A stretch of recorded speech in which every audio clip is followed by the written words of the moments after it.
Hey guys, so welcome back to another episode. Once again, this is not going to be an episode about new series Who Dis, but rather it is me doing a review of a book or whatever. Um and of course this one is Kate Chopin's The Awakening, along with other selected this has other selected stories, but I only read The Awakening. Um so that's kind of that. I do apologize for the previous episode. It kind of seemed very, I don't know, kind of thrown together and everything. And I think that that's just because of how long ago from whenever I watched the movie and really had any feelings or opinions on it. But thus is thus. But let's go ahead and get started. So, what am I drinking? I'm actually drinking another raspberry indulgence in the Golden Girls cup. I I love I don't know. I just love this cup. I love coffee cup. Like I love these cups. I don't know. But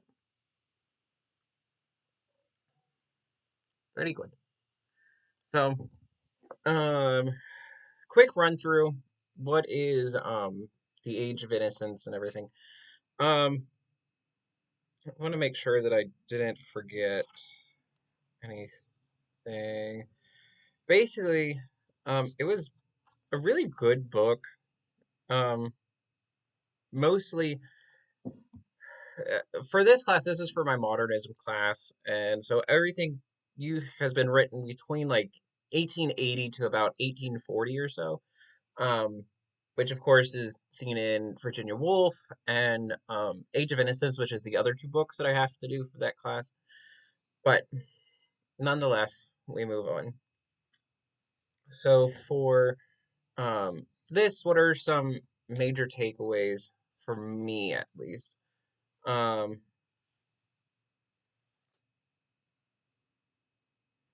I think that it's really sorry, like I hate that I have to keep like looking to this.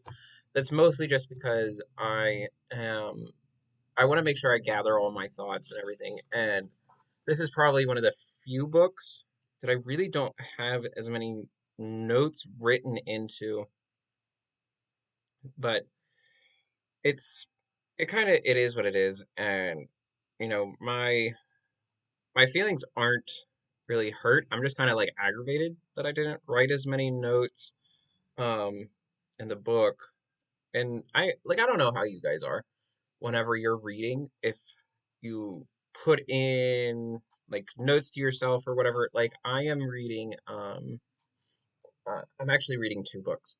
The one is, of course, now I can't reach it whenever I want it. Um I'm actually reading The Boy with the Striped Pajamas. Um so that's an interesting read at the moment. But I am also reading oh, I can't remember what it's called. It's Girls of Brathwood, I think. It's by Kate Moretti, which I have talked about before. Um, but I don't know. So let's get back to this book, so I'm not rambling about stupidness as I normally do.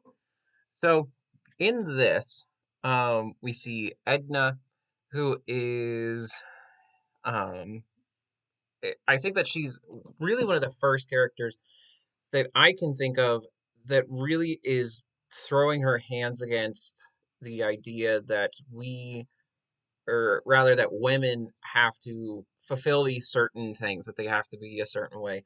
Like that women are supposed to have kids, they're supposed to be married, all this stuff.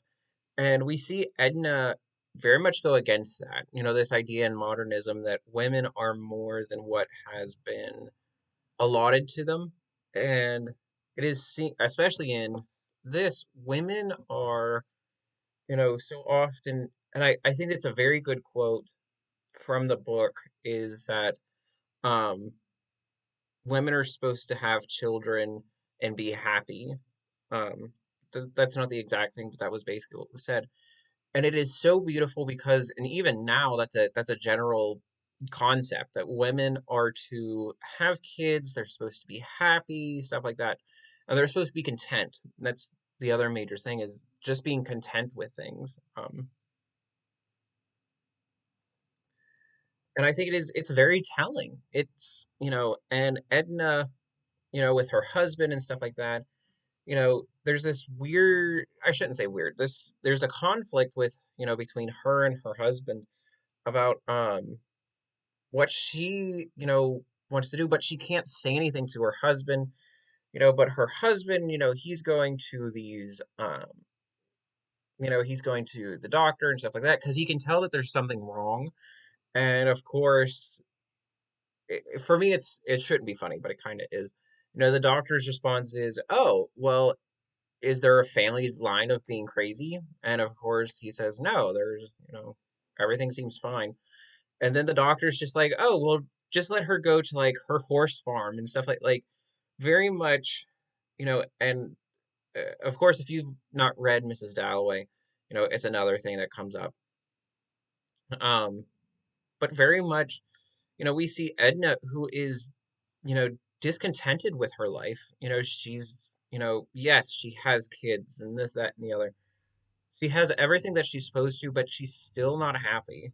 And of course, in my royal opinion, I think that she has a right to not be happy if it's something that she's not happy about.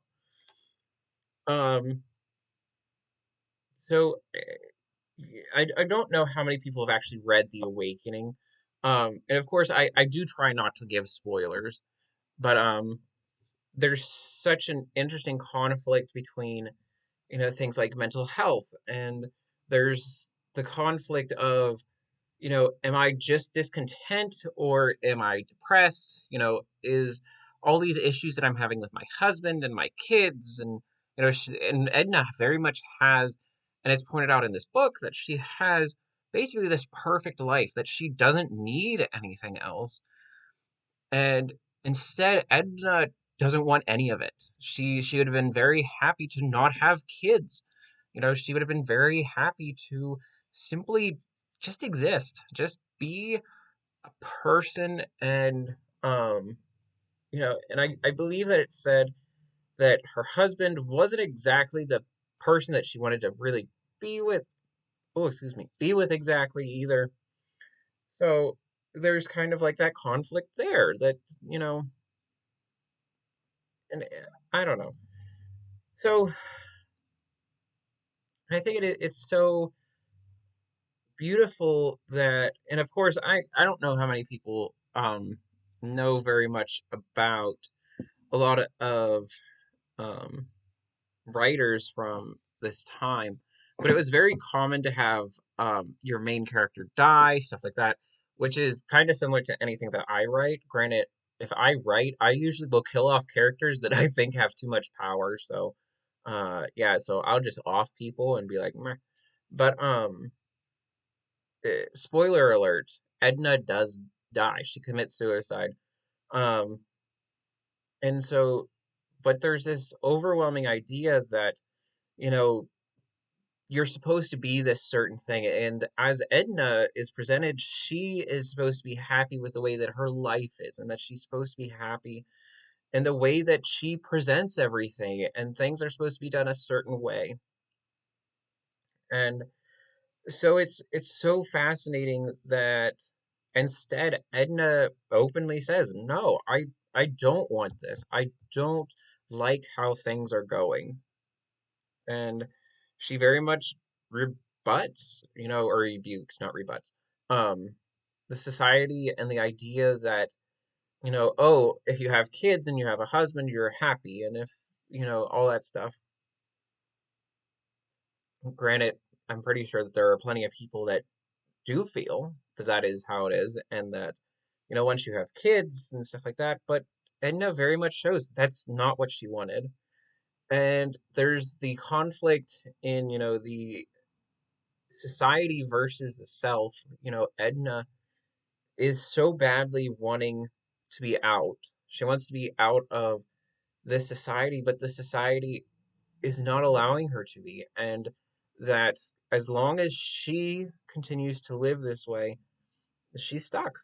And of course, there is, you know, the extra bonus is that the guy that she liked before she married her husband, um, she kind of like she still wants him, and he comes back, and everything. And so she has this conflict in herself where she's like, yeah, I do want you. And she has the ability to divorce her husband, but the guy that she likes denies her because he wants to then get married. And Edna's like, no, I don't. I would much rather live, together. We don't have to be married. And for him, that's a deal breaker. And granted, you know, and it did come up in class about, you know, did Edna commit suicide for him, or did she commit suicide? And of course, and it's a beautiful. I highly recommend it. Like I think for my copy, it's like I have to rediscover because since I have a split thing. Um, yeah. So it's only I want to double check because I also have like um introduction stuff. So it's about 130 pages. It's a fairly short thing. Think about that. It is a bit dense and stuff, so it's probably something that um wouldn't be easy to just sit down and think about whatever. But it does depict, and for me, whenever I did my first read through, um, for my modernism class, I was like, she kind of just like copped out. Like she didn't get, you know, her the marriage that she wanted and stuff like that. So she just ended it. She decided, "Meh."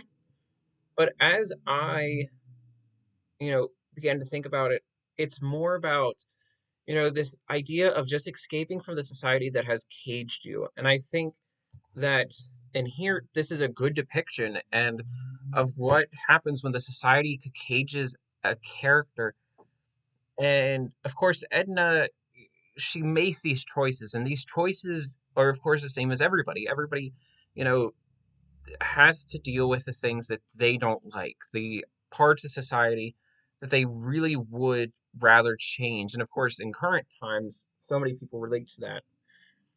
And one of the discussions that I think is so important is, especially in the case of like Edna's suicide, is that, you know, it's this retaking of control, both from her husband, from, the man that she really liked, and so there's this idea, especially at least for me, and I try not to bring a whole lot of stuff from class, mostly just because um I want for my opinions to be more mine. I don't want it to be like, you know, I don't want to sit down and be like, well, class today we're black.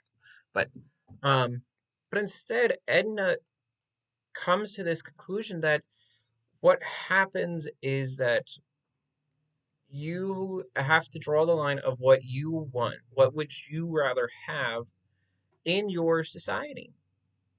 And Edna, of course, is trapped in a society that she is not able to go beyond. She is limited to a mother, she is limited to a wife.